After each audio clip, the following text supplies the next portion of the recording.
My name is Elaine, and I just turned 25 last month. I always thought family meant unconditional love and support, especially when tragedy strikes. That belief shattered the moment my father texted, "Can't this wait? We're busy," as I lay in a hospital bed needing emergency surgery. The doctors needed parental consent due to medication complications, and my own father couldn't be bothered to come. So I called Grandpa Frank instead.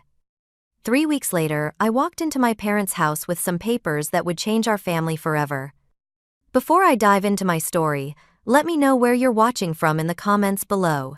Hit that subscribe button if you want more real stories about family betrayal and the strength it takes to stand up for yourself. Trust me, this journey is one you won't want to miss. I grew up in what looked like a picture-perfect middle-class family in suburban Chicago. From the outside, we had it all: a 2-story house with a manicured lawn, family vacations to Florida every winter, and parents who attended all the right school functions when other parents were watching. Arthur and Janet Wilson, power couple of Lincoln Heights, respected real estate agents who built their business from scratch. That was the image they carefully cultivated anyway. What neighbors and acquaintances didn't see were the countless piano recitals where I scanned the audience for familiar faces that never appeared. The birthday parties where my parents arrived 2 hours late with expensive gifts but no apologies. The nights I ate microwave dinners alone because they were showing houses or networking at industry events. "Business first, Elaine," my father would remind me whenever I expressed disappointment. "This business puts food on the table and that roof over your head. Never forget that." My mother was slightly more nurturing but ultimately deferred to my father in all matters. "Your father knows best" became her mantra whenever I questioned their absence. "We're building this business for your future." As a child, I believed them. What else could I do? The one constant source of love and support in my life was my grandfather, Frank Wilson. Dad's father, ironically enough. Grandpa Frank was everything. My father wasn't patient, present, and genuinely interested in my life. After Grandma passed when I was 7, he channeled all his love into being the best grandfather possible.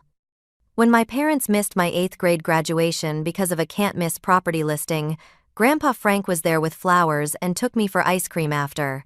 When I made honor roll in high school and my parents responded with a distracted, "That's nice, honey," Grandpa showed up the next day with a special journal he'd picked out that matched my favorite color.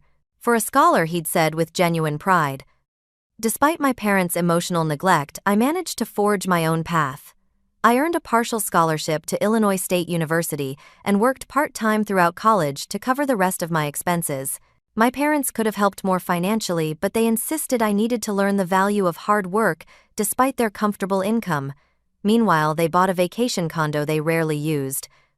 After graduating with a degree in legal studies, I landed an entry-level position as a paralegal at Goldstein & Associates, a small but respected law firm in Chicago.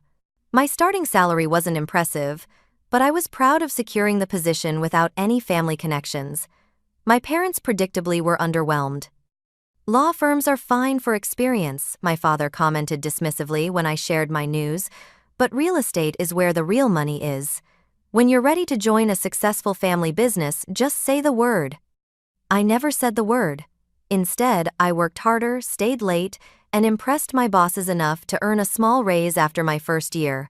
I saved carefully and finally purchased my first car 3 months before the accident, a used Honda Civic with 70,000 miles on it. Nothing fancy, but it was mine, bought with my own money. When I drove it to my parents' house for dinner, my father walked around it once and said, "This is why you should consider real estate. You could be driving a BMW by now." My small 1-bedroom apartment on the 3rd floor of an older building was another point of pride for me, though my parents saw it as further evidence of my stubborn refusal to accept their help and join their business. The rent was reasonable, the location convenient for my commute, and I decorated it with secondhand furniture I'd refinished myself under Grandpa Frank's patient guidance. He taught me about sanding, staining, and the satisfaction of creating something beautiful with your own hands. "Your grandmother and I started with less," he told me, as we transformed an old coffee table I'd found at a thrift store. "But we built a life filled with love. That's what matters, Elaine. not the size of your house or the car you drive. My neighbor Cassandra quickly became a friend after I moved in. A nurse at Chicago Memorial Hospital, she kept unusual hours like I did and appreciated quiet companionship when our schedules aligned. We'd share coffee on Sunday mornings or the occasional weeknight glass of wine, swapping stories about difficult attorneys and demanding patients. 2 weeks before the accident, I received news of a promotion at work. Junior paralegal to paralegal wasn't a massive leap, but it came with a 15% raise and more direct client contact. I was ecstatic and called my parents immediately, hoping finally to hear some validation. "That's nice, honey," my mother said distractedly. "Listen, we're just heading into a meeting with potential investors for our new office location. Can we call you back?" They never did. When I mentioned the promotion to Grandpa Frank, however, he insisted on taking me out to dinner at my favorite Italian restaurant to celebrate. "I'm so proud of you, Elaine," he said, raising his glass of wine in a toast. "You've built this life on your own terms. That takes courage." I didn't know then how much more courage I would need in the weeks to come. The day everything changed started normally enough. Wednesday, April 15th, tax day. Ironically, I'd stayed late at the office helping one of the partners organize last-minute filings for clients. By the time I left, it was after 9 and a spring storm had moved in, sending sheets of rain across the parking lot. "Drive safe, Elaine," Martin, the senior partner, called as I headed out. "Thanks for your help today. We're lucky to have you." Those words warmed me as I dashed to my car, holding my blazer over my head in a futile attempt to stay dry. The storm had intensified by the time I merged onto the highway, windshield wipers struggling to keep up with the downpour. I reduced my speed, keeping a careful distance from the cars ahead. "Safety first," my grandfather's voice echoed in my head. I never saw the pickup truck until it was too late. Later police reports would show the driver's blood alcohol level was twice the legal limit. All I remember is a sudden swerve of headlights crossing the median, the horrifying realization that the truck was in my lane, heading straight toward me, and the split-second decision to wrench my steering wheel right. The impact came anyway. Metal tearing glass, shattering airbags deploying in an explosion of white. My car spun once, twice, 3 times before slamming into the guardrail.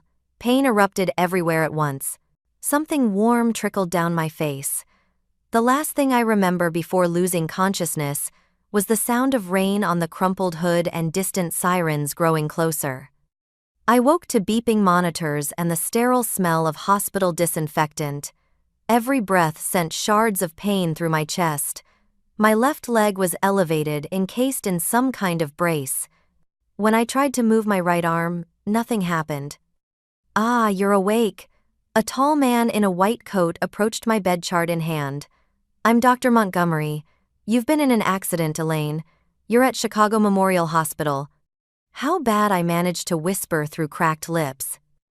"You've got 3 broken ribs, a fractured femur, dislocated shoulder, and a concussion," he replied, checking my vitals as he spoke.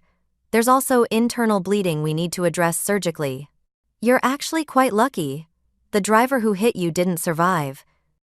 The news hit me like another collision. Someone had died. I closed my eyes, trying to process this while Dr. Montgomery continued explaining my condition. "The internal bleeding is our primary concern right now. We need to get you into surgery within the next few hours. However, there's a complication with the anesthesia protocol." I forced my eyes open, trying to focus on his words through the fog of pain medication. "Your medical history shows an adverse reaction to standard anesthetics during your wisdom tooth extraction 3 years ago," he explained. "The alternative protocol we need to use requires family consent due to slightly higher risks. Hospital policy," he added apologetically. "Is there someone we can call?" "My parents," I said, automatically giving him their numbers. A kind-eyed nurse named Heather helped me make the calls after Dr. Montgomery left. My mother's phone went straight to voicemail. My father's rang several times before also switching to voicemail. I left increasingly urgent messages for both. "Mom, it's Elaine. I've been in a car accident and I'm at Chicago Memorial. The doctors need your consent for surgery. Please call me back as soon as you get this." Dad, I really need you to call me back. I'm in the hospital after a car accident. They need your consent for emergency surgery. Please call the hospital if you get this. An hour passed. Heather helped me try again. And again.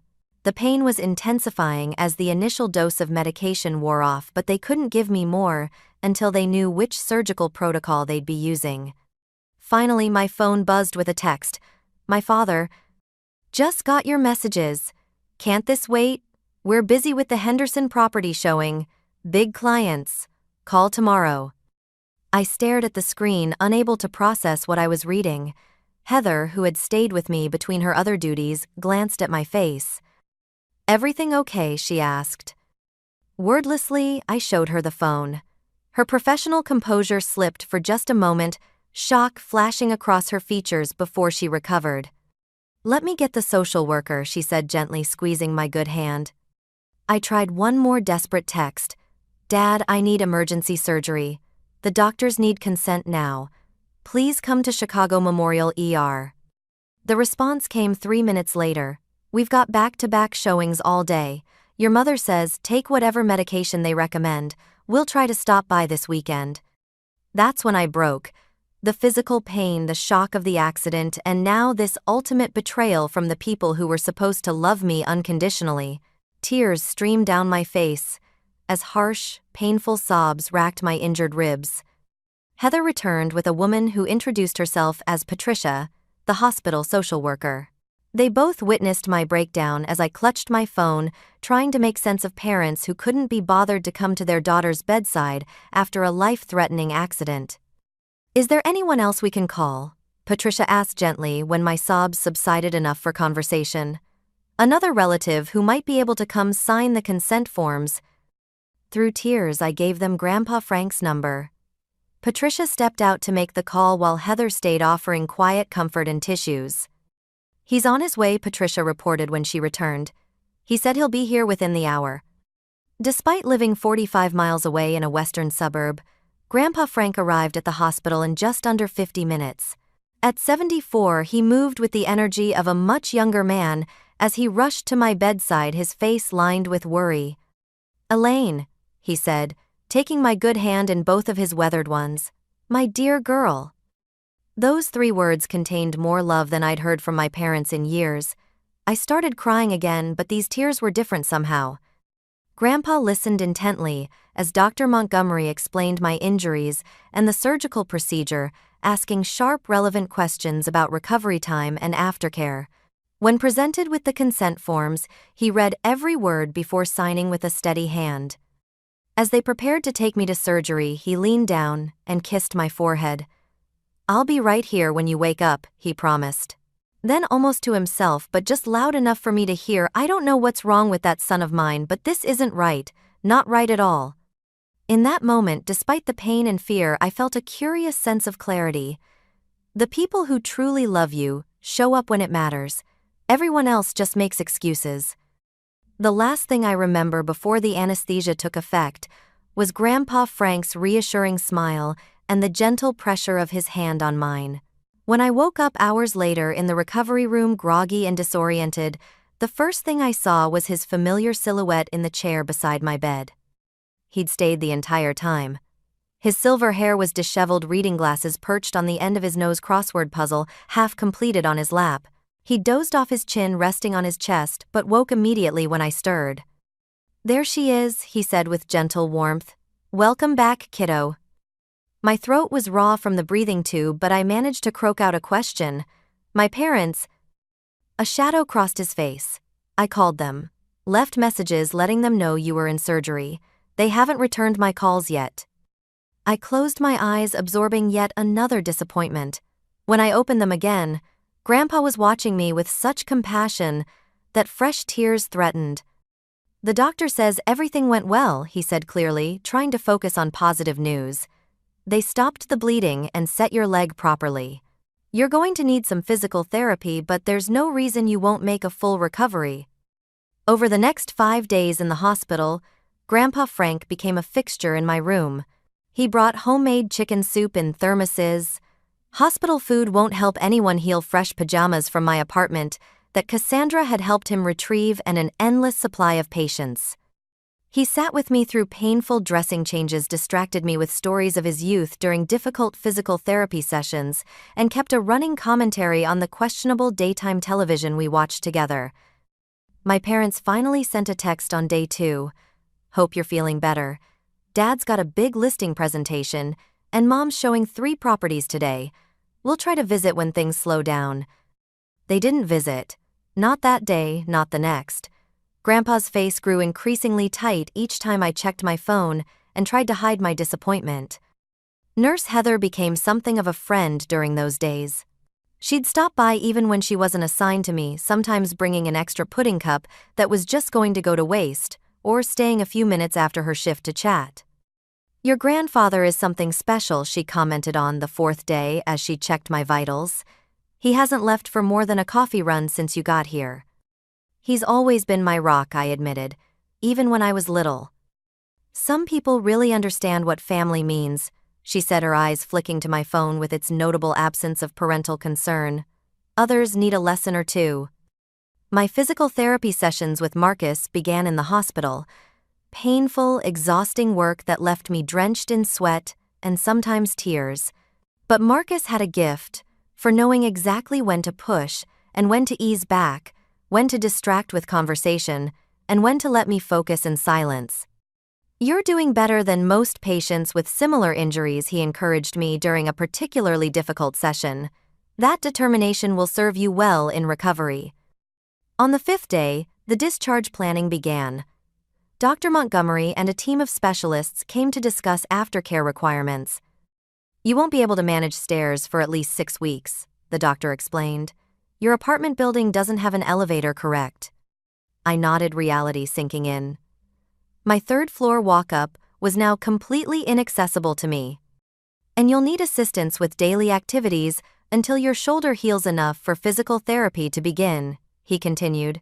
"Is there someone who can stay with you or somewhere else you can stay during recovery?" Before I could even process the question, Grandpa Frank spoke up. "She's coming home with me. I've already set up the guest room on the main floor." The social worker Patricia looked concerned. "Mr. Wilson, caring for someone with these injuries is quite demanding. At your age—" "At my age, I know what matters," he interrupted firmly. "I may be 74, but I'm in excellent health. My house is single level with only 2 steps at the entrance that I can build a temporary ramp for. I'm retired with nowhere to be, except there for my granddaughter." His certainty left no room for argument. Patricia nodded, making notes in her file. It was only after the medical team left that my phone finally rang with my parents' number. For a moment, hope flared that perhaps they'd finally realized the severity of the situation. I put the call on speaker so Grandpa could hear too. "Elaine, it's Mom. Dad and I were thinking about your situation, and we want you to know we're sorry we haven't been able to visit yet. This spring market is just crazy busy." No question about my condition. No mention of the surgery. Just excuses. "The doctor says I need somewhere to recover," I said, fighting to keep my voice steady. "I can't go back to my apartment because of the stairs." "Oh." A pause, then muffled conversation I couldn't make out. "Well, honey, you know our schedule is so unpredictable with showings and open houses. And the guest room is full of staging furniture right now. We're just not set up to accommodate someone with medical needs." Grandpa's face darkened, but he remained silent, letting me handle the call. "It's fine," I said, surprising myself with how little their rejection hurt after everything else. "Grandpa has offered to let me stay with him." "Oh, well, that's probably for the best then. Dad says to tell you we'll try to visit on Sunday if the open house wraps up early enough." They didn't visit that Sunday, or the next. Moving into Grandpa Frank's ranch-style house in Elmhurst was like stepping into a warm embrace after years in the cold. He'd transformed his guest room into a recovery haven with extra pillows for elevation, a small refrigerator stocked with water and juice, a television he'd moved from his own bedroom, and a bell for emergencies only, but don't hesitate if you need me. Our days fell into a gentle rhythm. Mornings began with Grandpa bringing breakfast on a tray. "You need protein to heal," before helping me to the bathroom and through basic hygiene routines that were humbling but necessary given my injuries. Home health nurses came 3 times weekly to check my progress, and Marcus arrived for in-home physical therapy sessions that gradually increased in intensity. Evenings were my favorite time. After dinner, which Grandpa insisted on cooking despite my offers to order delivery, we'd watch old movies or play cards.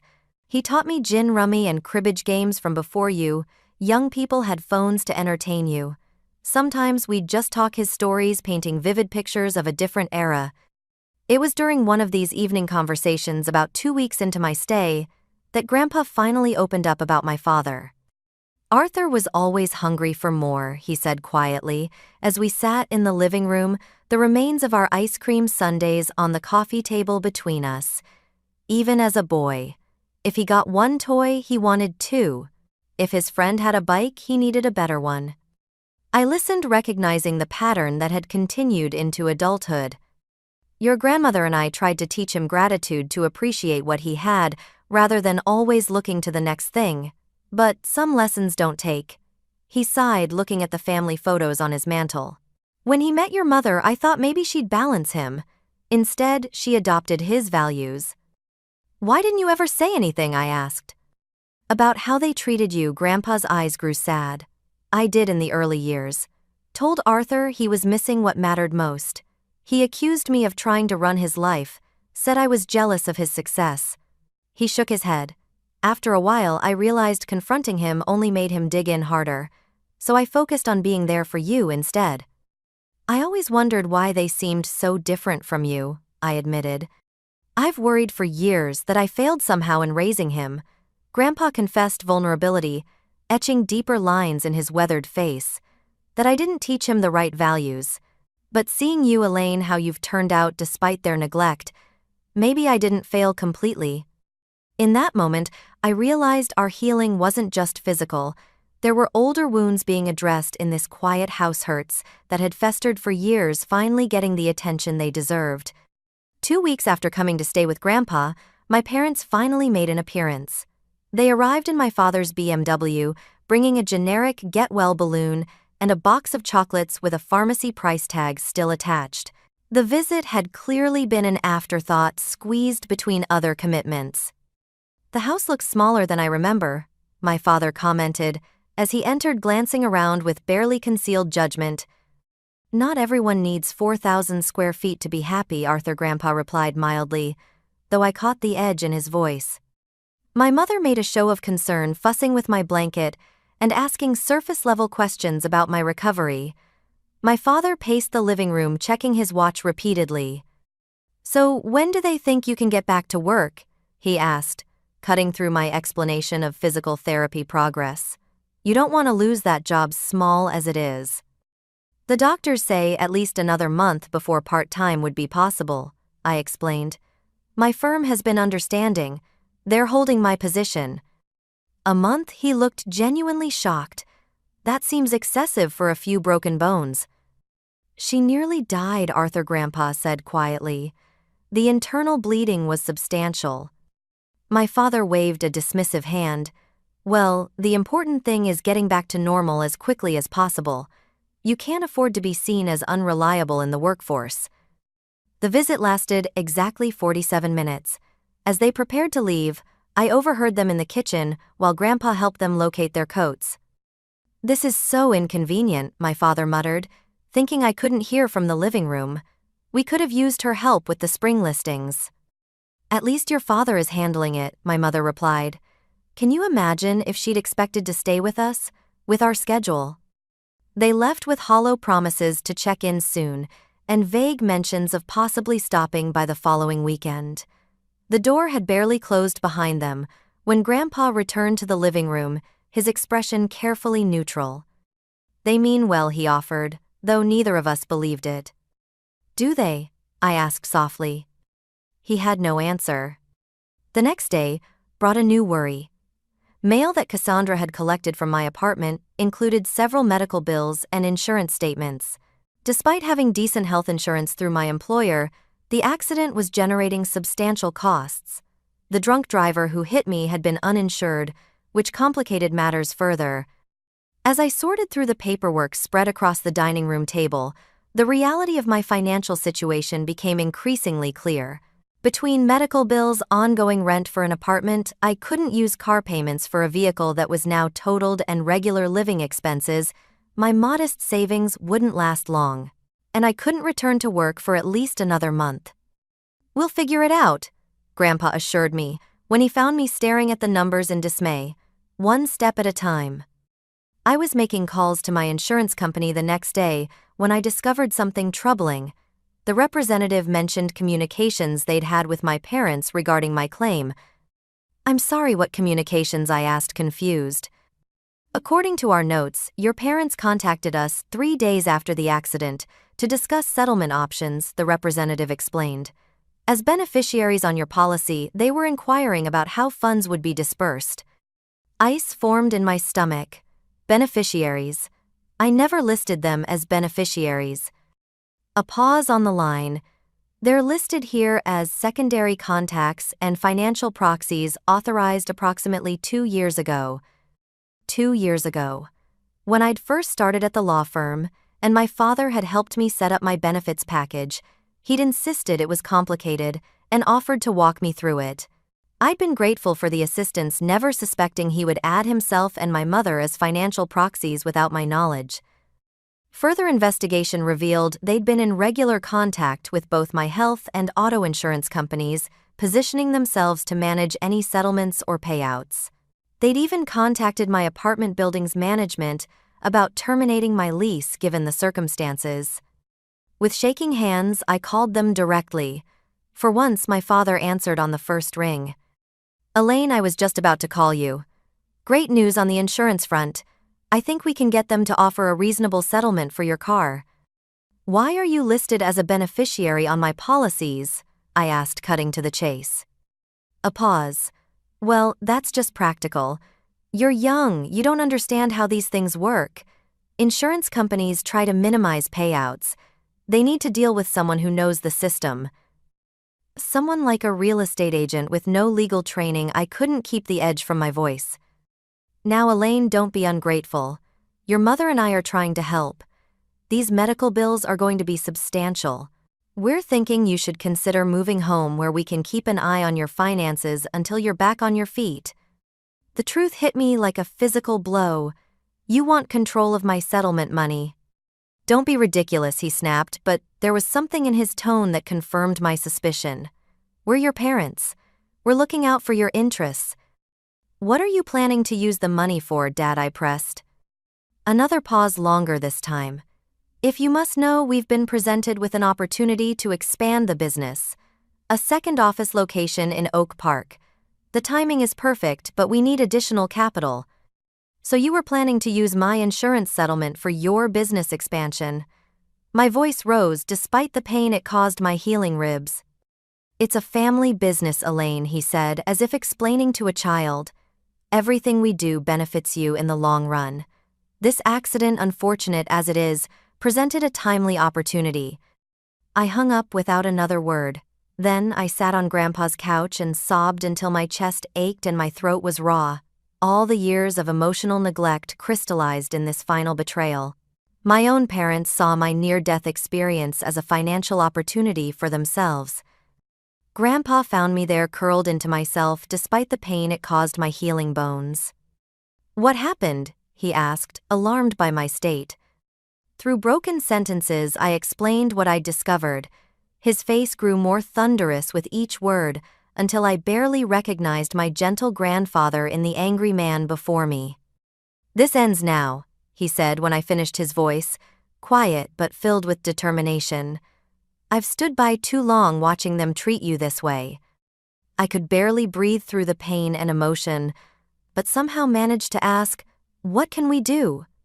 "First you rest," he said, helping me lie back against the pillows. "Then tomorrow we call my old friend Alan. He practiced family law for 40 years before retiring. He'll know exactly what steps to take." As I drifted into exhausted sleep that night, one thought brought a strange sense of peace. I was finally ready to break free from the toxic bond that had masqueraded as parental love for 25 years. Alan Reynolds arrived at Grandpa's house the next morning, a tall, distinguished man with silver hair and keen blue eyes, behind wire-rimmed glasses. Despite being retired for 5 years, he carried a leather briefcase and had the sharp, assessing gaze I recognized from the attorneys at my firm. "Frank has been my friend for nearly 50 years," he explained as we sat at the dining room table. "When he called about your situation, I knew it was serious. He's not one for exaggeration."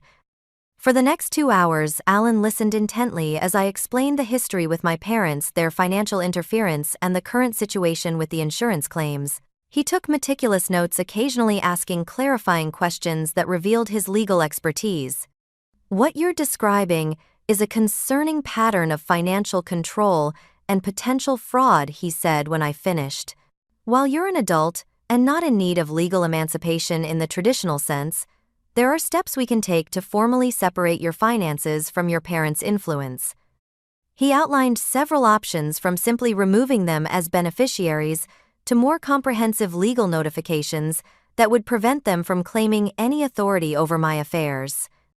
"The most concerning aspect is their unauthorized access to your accounts," Alan noted.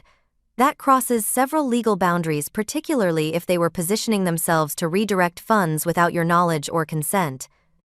We developed a multi-step plan. First, I would need to review all my financial documents to identify every account where they might have access. Next, we would create new accounts at different institutions where they had no history or connections. Finally, we would prepare formal legal notification of financial separation to be delivered to them and all relevant financial institutions. "I'd also recommend executing a new power of attorney document," Alan suggested. "Given your recent medical situation, having someone you trust, empowered to make decisions if you're incapacitated, is prudent. Currently, as your next of kin, your parents would have default authority in many situations." The suggestion made perfect sense. "I'd want Grandpa," I said immediately, glancing at him. "If you're willing." "Of course," he replied without hesitation. After Alan left with promises to draft the necessary documents, I reached out to Jessica, my college friend, who now worked as a financial advisor. She agreed to come by after work to help review my financial situation. "I knew your parents were intense about money," she commented as we pored over statements and policies. "But this is another level. They've basically created backdoor access to nearly every financial aspect of your life." With Jessica's help, I began the process of financial disentanglement. New bank accounts were opened. Insurance policies were updated with Jessica listed as my financial advisor of record. Credit monitoring was established to alert me to any new attempts to access my information. Throughout this process, my support network continued to grow. Nurse Heather stopped by on her day off, bringing homemade cookies and offering to drive me to appointments. My boss Martin called regularly with updates from work and assurances that my job was secure. "Take the time you need to heal properly," he insisted. "Your desk will be waiting." Cassandra had been maintaining my apartment, collecting mail and watering the few plants that had survived my inconsistent care. "Your landlord asked about your plans," she reported during one visit. "I told him you were focusing on recovery but definitely planning to return." He seemed understanding. The physical aspects of recovery continued alongside these practical preparations. Marcus increased the intensity of my therapy sessions, pushing me further each time. "You're healing faster than expected," he noted with approval. "That determination is paying off." While my body grew stronger, I also began addressing the emotional damage. Dr. Rivera, a therapist recommended by Patricia from the hospital, began weekly sessions at Grandpa's house. "What you're describing is a pattern of emotional neglect that's existed your entire life," she observed during our second session. "The financial control is simply another manifestation of their fundamental lack of respect for your autonomy." These conversations were painful but necessary, forcing me to confront the reality of my parents' behavior rather than the idealized version I'd clung to for years. I kept making excuses for them, I admitted during one particularly difficult session, telling myself they were just busy, or that they showed love differently, or that I was too demanding. "That's very common in children of emotionally neglectful parents," Dr. Rivera explained. "It's often easier to blame ourselves than to accept that the people who should love us unconditionally are incapable of doing so." Gradually, I began to understand that true family isn't defined by blood, but by actions. The people who had shown up for me during this crisis, Grandpa, Frank, Cassandra, Heather Martin, even Marcus, had demonstrated more genuine care than my parents ever had. You're building what therapists sometimes call a chosen family doctor, Rivera noted, people connected by love and mutual respect rather than genetic obligation. By the end of the third week after the accident, all the pieces were in place. Alan had prepared a comprehensive packet of legal documents, including notification of removal as insurance beneficiaries and contacts, revocation of any previous authorizations for financial decisions, new power of attorney documents naming Grandpa Frank for both medical and financial decisions, matters, a formal cease and desist regarding any attempt to access my financial information. These have no legal requirement to be delivered in person, Alan explained as we reviewed the final documents. But there's sometimes value in a face-to-face delivery, particularly in family matters. It leaves no room for claims of miscommunication. The decision to confront my parents directly wasn't made lightly. After lengthy discussions with Grandpa, Alan, and Dr. Rivera, I concluded it was a necessary step in my healing process. You've spent years being dismissed and talked over by them, Dr. Rivera observed. Speaking your truth directly on your terms can be a powerful reclamation of your autonomy. Grandpa supported whatever I decided but offered a piece of wisdom that ultimately convinced me some conversations need to happen in person, not for them but for you. So there's no doubt in your mind that you stood up for yourself. The meeting was set for Saturday afternoon at Grandpa's house. Alan would be present as a legal witness. The papers were organized in a blue folder, each requiring signatures acknowledging receipt.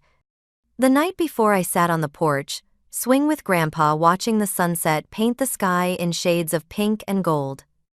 "Are you nervous about tomorrow?" he asked. Terrified, I admitted, but also relieved. Like something that's been weighing on me for years is finally being addressed.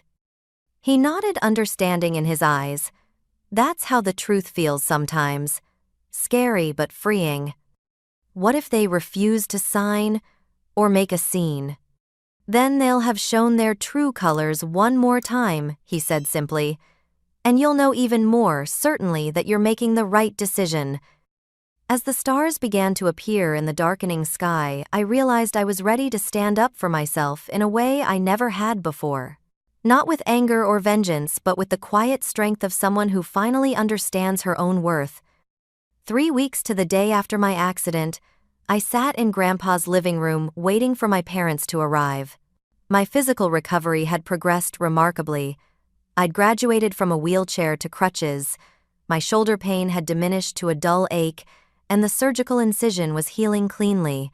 The emotional preparation had been more challenging but equally necessary.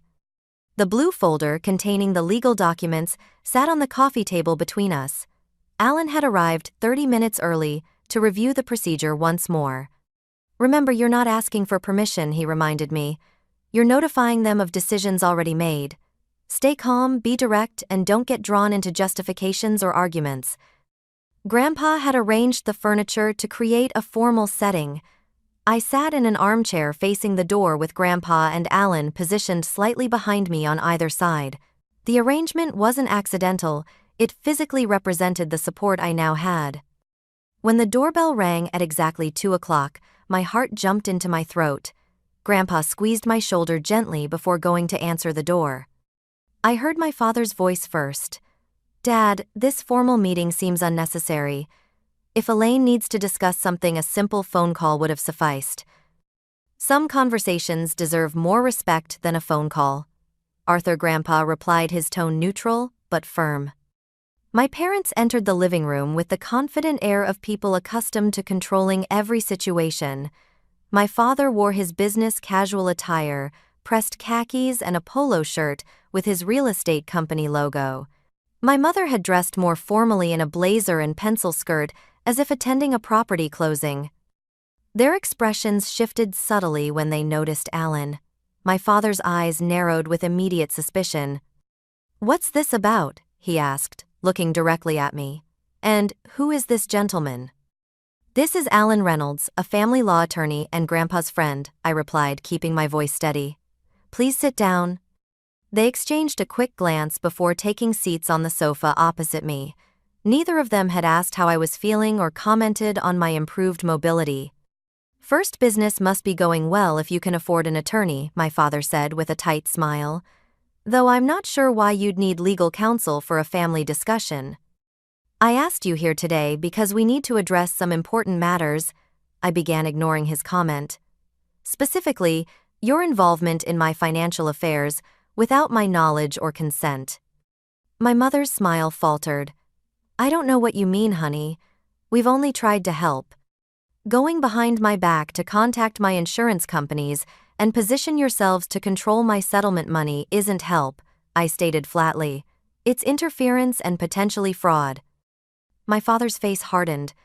Now wait just a minute. As my parents, I interrupted, surprising myself with my firmness. You were supposed to support and protect me. Instead, you've consistently put your own interests first, never more clearly than when you refused to come to the hospital when I nearly died. The directness of my statement seemed to momentarily stun them both. We had commitments, my mother began weakly. Property showings I finished for her. I remember. Can't this wait? We're busy. Those were Dad's exact words when I needed emergency surgery consent. My father shifted uncomfortably. You're taking that out of context. We didn't realize. It doesn't matter what you realized or didn't realize, I said. What matters is what you did, or rather what you didn't do. And it's part of a pattern that's existed my entire life. I reached for the blue folder and placed it on the coffee table between us, sliding it toward them. These documents formalize the separation of our financial affairs. They remove you both as beneficiaries and contacts on all my insurance policies, bank accounts, and legal matters. They revoke any previous authorizations you may have had to act on my behalf. And they name Grandpa Frank as my power of attorney for both medical and financial decisions should I become incapacitated in the future. My father didn't touch the folder. Instead, his face flushed with anger. This is ridiculous. We're your parents. Being a parent is more than biology, I replied calmly. It's showing up when it matters. It's putting your child's needs before your own. It's something I've experienced more from Grandpa in the past 3 weeks than from either of you in 25 years. My mother's eyes filled with tears. You can't mean that. Everything we've done has been for you, for your future. No, I said gently but firmly. It's been for yourselves. Even this accident became an opportunity for your business expansion. You saw my tragedy as a financial windfall for yourselves. My father stood abruptly. I won't sit here and be accused by my own daughter. This is absurd.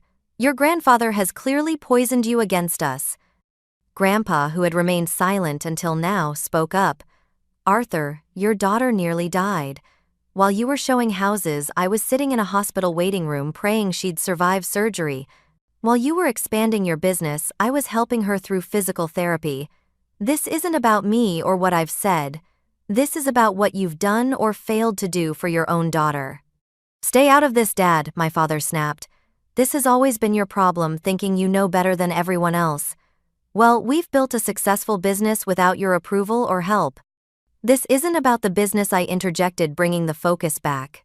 This is about our relationship and the boundaries I'm now establishing. I need you to review and sign these documents acknowledging receipt.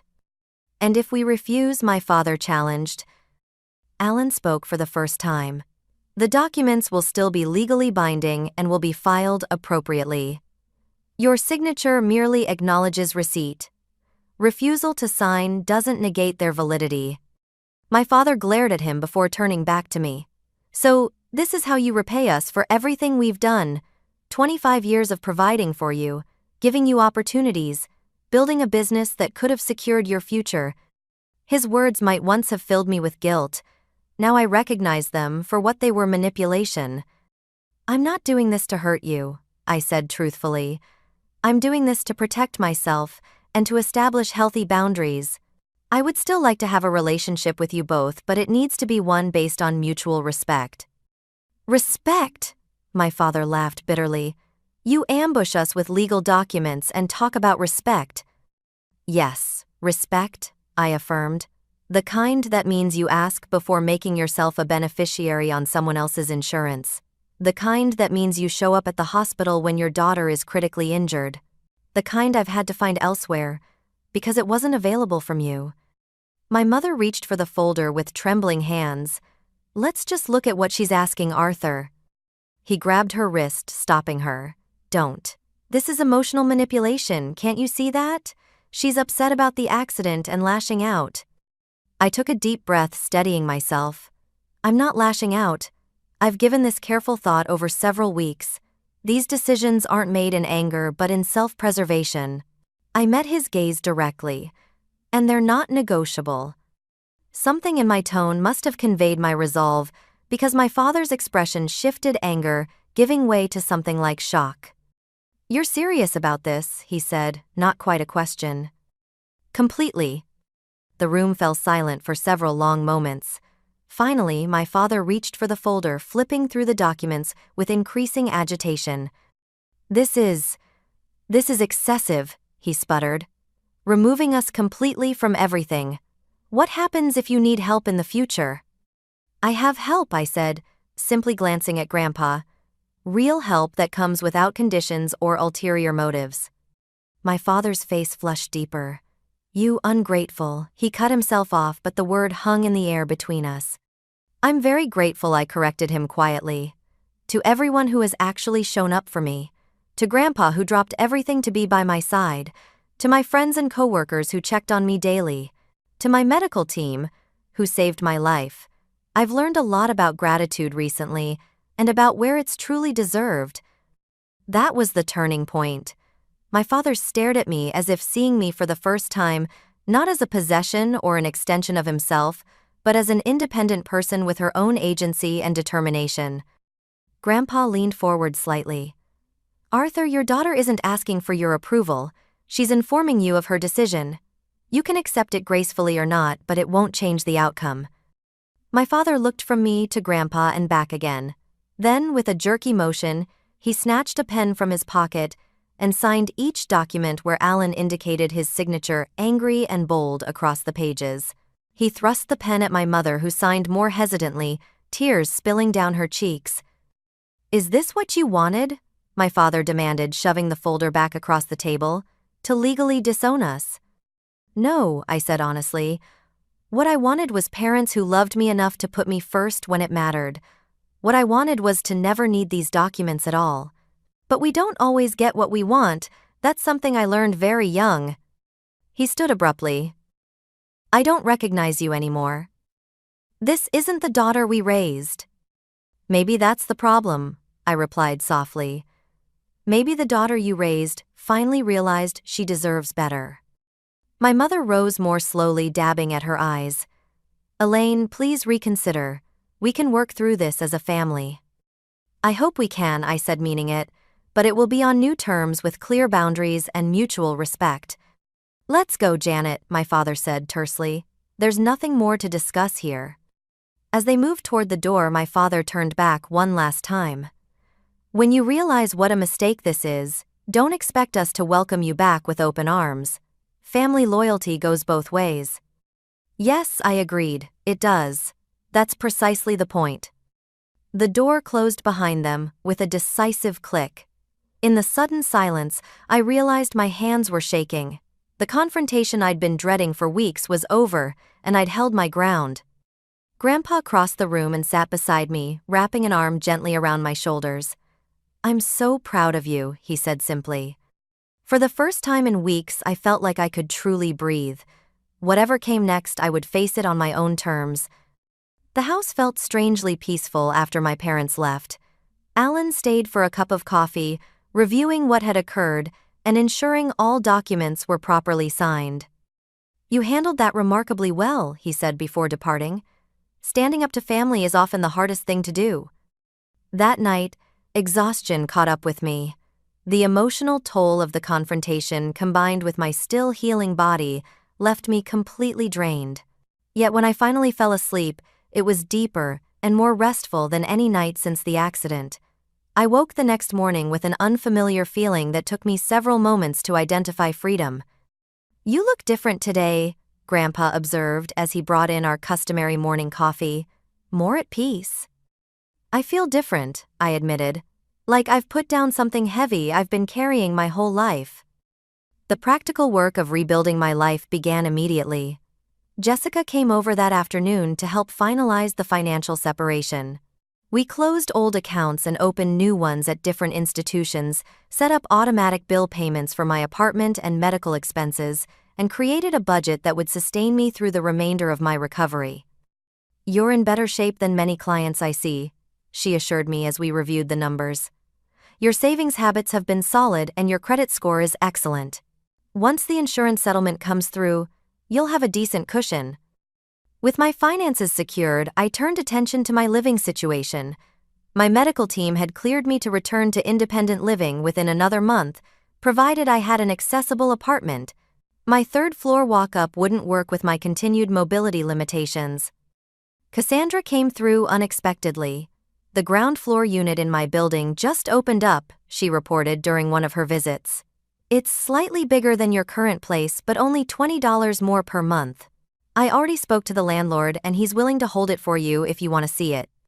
The apartment was perfect, a one-bedroom with wide doorways, no steps, and a small patio rather than a balcony. I signed the lease the following week, with move-in scheduled for after my next medical evaluation. My return to work began gradually, first with remote tasks I could handle from Grandpa's dining room table, then with half-days in the office once my driving restriction was lifted. Martin and the other partners welcomed me back warmly, having arranged a workstation that accommodated my ongoing physical limitations. "We've missed your organizational skills," Martin told me on my first day back. "The filing system has gone completely to chaos without you." Throughout this transition period, my parents maintained their distance.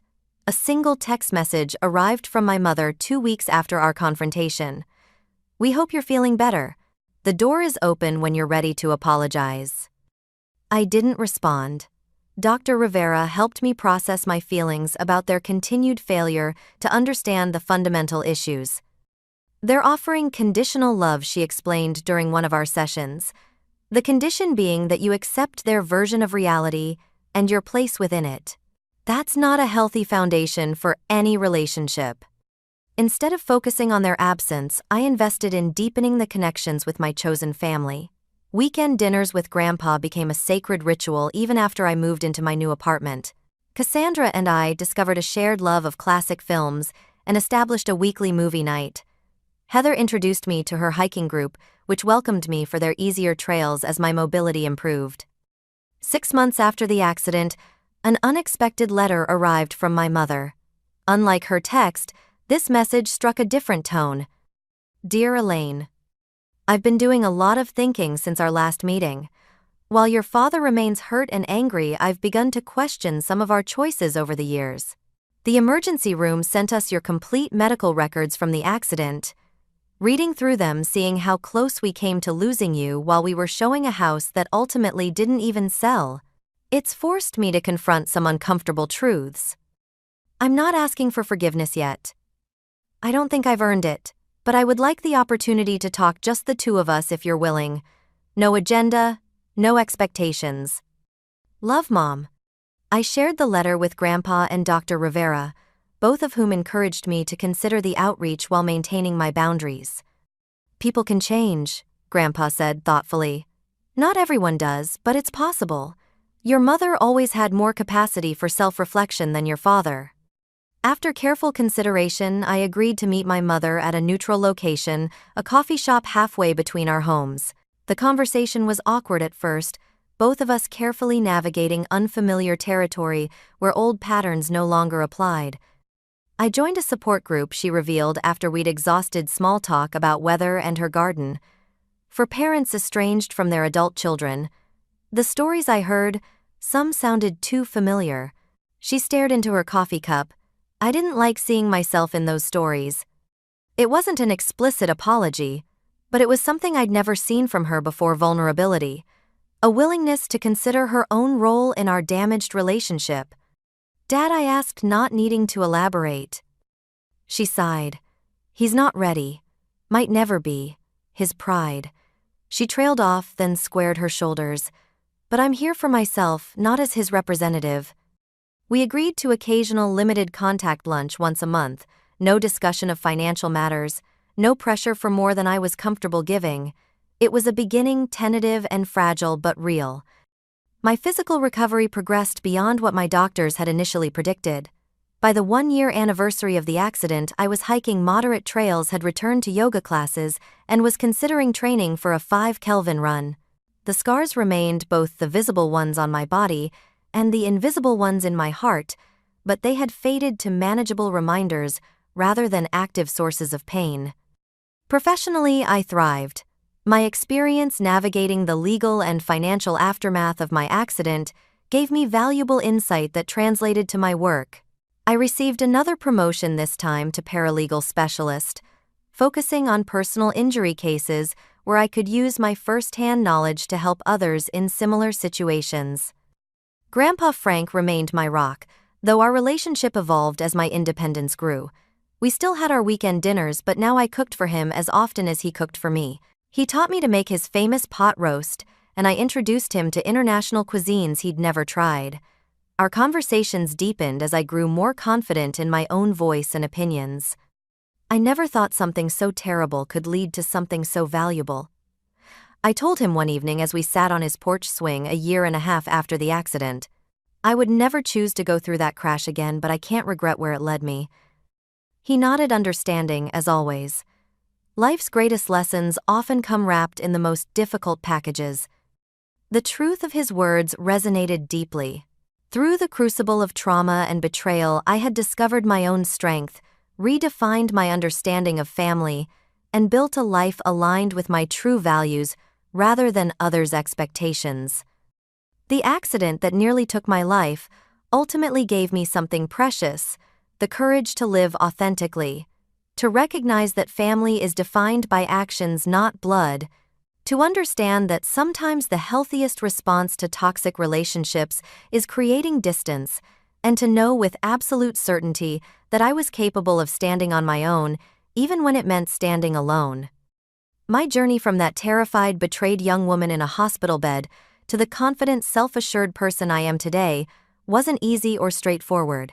There were setbacks and difficult days, moments of doubt, and lingering grief for the parental relationship I'd always wanted, but never truly had. But each challenge strengthened my resolve to create a life defined by genuine connections and mutual respect. As I look to the future now, I no longer feel constrained by old patterns or obligations. The papers I presented to my parents that day did more than legally separate our finances. They represented my declaration of emotional independence, my commitment to valuing myself even when others didn't. That's the lesson I hope others take from my story. Sometimes the bravest thing you can do is recognize when a relationship is harming you and take steps to protect yourself. Sometimes the most loving action is setting boundaries that allow you to thrive. And sometimes the family that truly matters is the one you build for yourself, person by person, connection by connection, choice by choice. Thank you for accompanying me on this journey. If my story resonated with you, please consider sharing it with someone who might need to hear that they're not alone in their struggles with family relationships. Like and subscribe if you want to hear more stories of resilience and personal growth in the face of adversity. Have you ever had to make a difficult decision regarding family relationships? Let me know in the comments below. Remember, your worth isn't determined by how others treat you, but by how you choose to treat yourself. Take care of yourselves, and thank you for being part of my healing journey through your support and presence.